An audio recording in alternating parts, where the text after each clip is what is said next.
Mambo ni mengi ya dunia, lakini hakuna shida ambaye haiwezi kutatuliwa watu wakiongea. Nasema hivyo kwa sababu kitu kinanisumbua, Bwana IG na wenzako, ni vizuri kuongelesha hawa vijana. Shida za dunia ni mingi,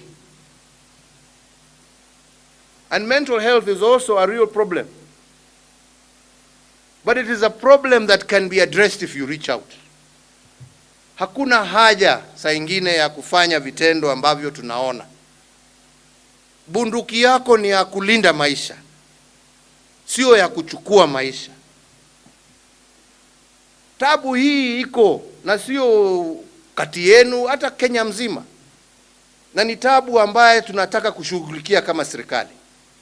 Lakini haswa kwenu nyinyi, na waomba na wasii, ukiona uko na shida, iwe ni shida ya kinyumbani, iwe ni shida ya kikazi,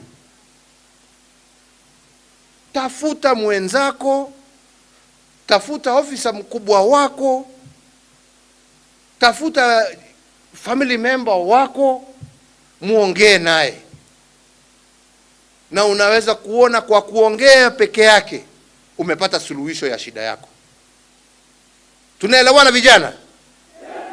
Tunaelewana vijana? Yes.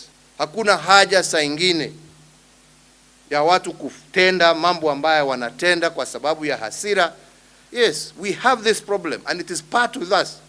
And it is not only amongst you, it is amongst many young Kenyans today.